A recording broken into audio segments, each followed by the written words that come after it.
we are here together with Rien to talk about his career, his past, and also his ideas for the future. You were born in the Netherlands, but later made your career in Riverside, California. Can you tell a few things about the early days of your life? Well, thanks, Harry, for being here and doing this interview. Very much appreciate you doing this, and also to Interpor for putting this into place. Well, I grew up in the southern part of the Netherlands, pretty close to Belgium, in a province called North Brabant, a town called Vught. I was born there in the early part of 1945. My dad had a small farm, worked very hard, lots of kids, 11. I was number 3 in the series. But we also enjoyed things. So working hard, but enjoying life was part of the philosophy of him. So he motivated us to go to high school, which was not necessarily the norm at that time in farmers' families. So I went to high school in Boxtel, about 10 kilometers by bike each day, one way. But it was quite enjoyable, and I really enjoyed and appreciate their efforts. And after high school, you chose to go to Wageningen Agricultural University. What motivated you to do so? Well, that was kind of the natural thing to do, being the son of a farmer. So I went to Wageningen. I didn't really think about any other place, but it was kind of interesting because in high school I really enjoyed the mathematical parts of it. Calculus, physics, chemistry a bit. And so when I went to Wageningen, very quickly I became a research assistant, student assistant in the math department. And I still remember the professor there, Professor Rootselaar, was quite happy with me, and he even tried me to switch to the math department in Amsterdam, where he also had an appointment. But it was very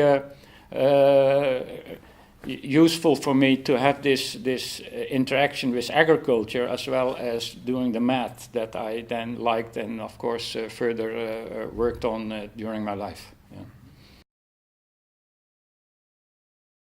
And what was the motivation for you to work in the United States? Well, that's actually, Harry, a very interesting question, because in Wageningen I did what we called in Dutch tropische cultuurtechniek. It was really irrigation and drainage. So I spent about a year in Madagascar for my master's. And I wasn't overly responsible there, and I got quite a few diseases there I got hepatitis, I got malaria, I got all kinds of infections. And so when I finished, the doctors really urged me not to go back immediately as a single person at the time, to go back to the tropics.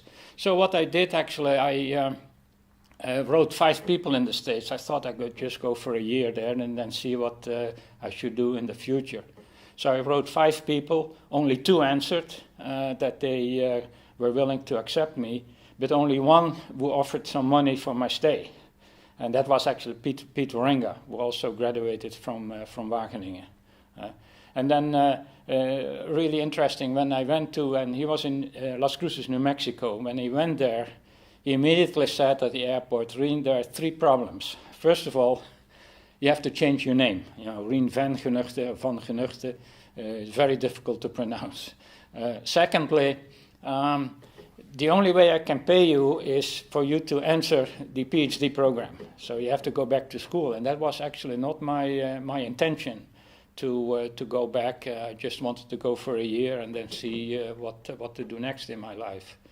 Then also he said, well, you have to go do the classes, a PhD, but the program has not formally approved yet by something like the Western Association of Universities. But anyway, so I went there, I entered the program, and instead of 1 year, I stayed there about 3.5 years to get my PhD in soil physics. And then I understand that you were at Princeton for a while, about 3 years. In Las Cruces, I really enjoyed, and it was still part of the start that I had in Holland working on analytical methods. So we developed these analytic solutions, also still a little bit at Princeton later. But after 3 years, the question was what to do next. So I actually applied to 1 or 2 places. I wasn't overly enthused about them. But Georges Fachot, a great soil physicist, as you know, from France, stopped in Las Cruces, and he had just talked with and visited George Pinder in Princeton, and he told Peter and me that they were looking for somebody that could do the numerical analysis for them of variably saturated flow. So I thought, hey, this is great. Let me try that. So I went to Princeton. I was there 3 years. Really, really interesting. I very much enjoyed working with George. He set me on working on the finite element procedures. At the time, he was very interested in Hermitian finite elements, so that was great. So after your time in Princeton, you changed to the Riverside salinity lab, and there basically your career took off. You wrote that famous 1980 paper that got more than 16,000 citations by now on hydraulic conductivity functions. Can you tell us a bit about this? I went to Riverside. It was great because I had this mathematical background, and of course the salinity lab, as part of the Agricultural Research Service, they had lots of data, field data, laboratory data, and I could apply some of my work to those data in terms of analysis, in terms of fluid flow, unsaturated flow modeling, contaminant transport, and so on. The other thing of your question is the hydraulic functions. This actually is quite interesting because it goes back to Princeton. I did the work really when I was still at Princeton. I was working on unsaturated flow, and I used the finite element methodology with Hermitian basis functions. Those are cubic, smooth cubic functions.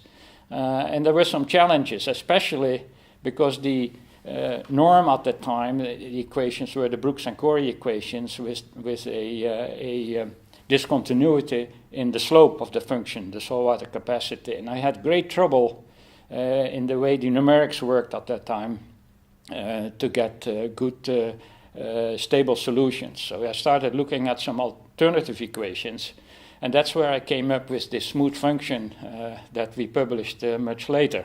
And actually, in the beginning, we published this as a Princeton report, and it was already in 78. And I did that again when I was at Princeton. I didn't really pay much attention to it, except that quite a few people started asking copies of the program.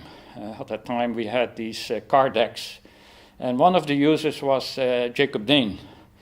And Jacob said, Rien, you know, maybe it's time you publish a peer-reviewed paper on that. So that was already 2 years later. So I submitted a paper on this material to Soil Science Society of America. It came back from a review, a major revision. They said that even the title was not very original.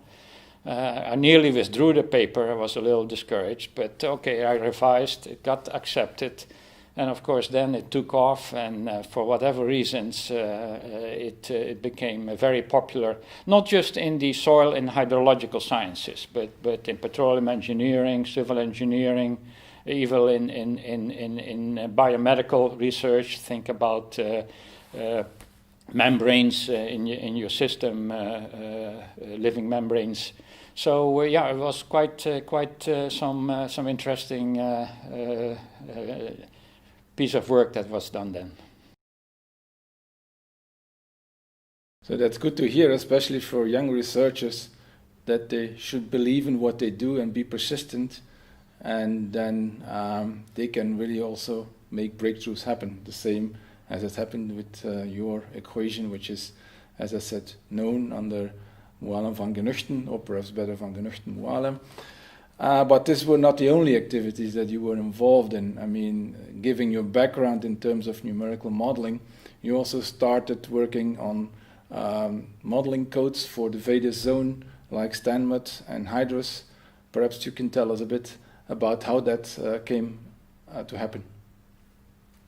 Yeah, you're right, Harry. It was actually a great time. I stayed there essentially 30 years, and really two different efforts. Well, several others, but the main efforts in terms of the software, as you suggested, were the Stanmud code and then the Hydrus.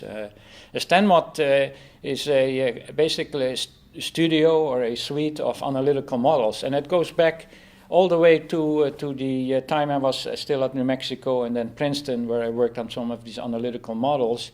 In Riverside, I had the fortune of Hydrus codes, and that has a lot of history because it started out with some of the work I did at the time at Princeton. I used as I mentioned earlier, the Hermitian basis functions. It turns out that those basis functions were not necessarily the best for very nonlinear problems. And so we went back to linear finite elements with mass lumping and a number of other things to make it more stable, new convergence criteria and so on. And that developed from the late 70s all the way up to the present, I would say, starting with myself, Jan Kool, Kanglu Wang, and then of course Jurka Simonek came in with Mirek Sejna in Prague. Which is a story by itself, but he developed these graphical user interfaces that became Hydrus. It's been quite successful, I think. A lot of people are using it. 1D is in the public domain, the 2D, 3D is at a nominal fee. So after more than 30 years in the United States, being born in the Netherlands, you decided to change again the continent and move to Latin America. Can you tell us a bit about the time you were there in Latin America? You still are. What was the motivation to go to that continent? Yeah, you're right, Harry. So after being at the Salinity Lab directly or indirectly through the university for about 30 years, and I think a total of about 37 or so years in the States. I felt like I had done my job there. Maybe it was time to look at some fresh ideas and fresh things. So I decided to retire, and then we decided, I joined my wife in Rio. They were looking at some people to help them a little bit more with the hydrology parts, contaminant hydrology. So I joined as a collaborating professor, courtesy appointment again, in the Department of Mechanical Engineering. So it was great there. I gave some classes, worked with others, still did some research in especially numerical and analytical modeling, application to field problems. Then also, I stayed in touch with Utrecht University, certainly Majid Hassanizadeh and his group, where I had been before a few times, either here in Utrecht as well as in Delft. So they also put me up as a visiting professor, so it was great because I enjoyed this interaction with peers, with students, and so that could continue. And here we do a lot of numerical modeling also, poor scale modeling now, which I enjoy very much.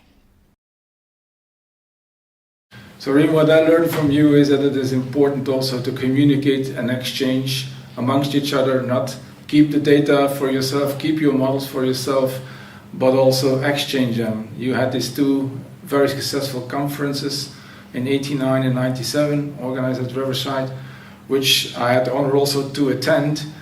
And I learned to know a lot of people, also people that were key scientists in that field. And if I would like to know what is your advice you can give to young scientists and their perspectives, what they should be doing, what is essential, perhaps also for their career. Yeah.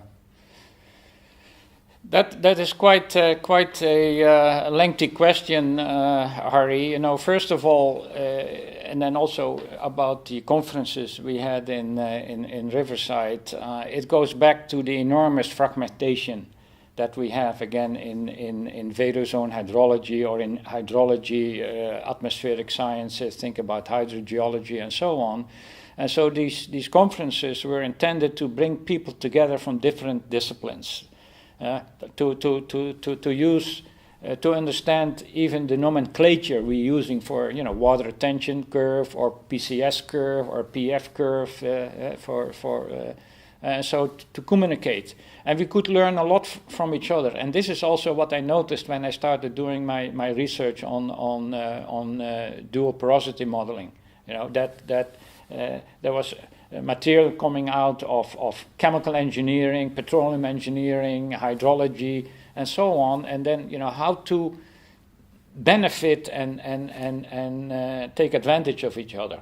That was the idea of those workshops. So we had a whole array of different disciplines involved. And this is going also really to the students now, is the students have challenges. So students here fit in enormously. Their commitment to this earth, global climate, CO2, pollution, salinity problems, fresh water, it's tremendous. And not everybody is going to solve, or anybody is going to solve this alone. This has to be done in a joint effort with people from different disciplines. The challenges for students are enormous now because there's so much material is out there, and I actually, I feel bad sometimes about beginning students because they have to study, they have to write papers, they have to write proposals, they're serving on committees. Of course, they also have to start their families. And so there's a lot of pressure on students to perform in many, many ways. And so the challenges are there, the opportunity, but also the opportunities are there. Over the past years, you have received quite a few rewards. Which were the ones you appreciated the most? That's a good question. I was many years ago. What was it? The late '80s, early '90s, when they elected me fellow of a few societies. That was AGU, SSSA, ASA. It was quite important, and it instilled more enthusiasm and energy in me. Later, I got most recently the Don and Betty Kirkham Gold Medal. Was quite something because it was in the footsteps of Don Nielsen, who was a great motivator for me, enormous respect. And it's done only once every 8 years. Of course, then the distinguished membership of Interpor, and I also had that honorary doctorate from Hanover quite a few years ago. So I feel feel really appreciated that people did award me some of these things. Any other comments? Just a few words, Harry, at the end. I just want to really express my appreciation for the many people I interacted with during my career and also personally, including Don Nielsen and Pete Waringa especially in the States. Also very much thanks to June and my former wife and the two kids we had, Case and Christy. I'm extremely proud of them. Just bringing them up, interacting with them, seeing them grow up and seeing that they're doing so well in life. And then, of course, many thanks for all the things that Betty May has done, the peace, the love, the happiness she brought in my life, both in Brazil and now also in Holland here. And then, of course, my parents and the family in Holland who started it all, I will never forget. Thanks so much, Harry.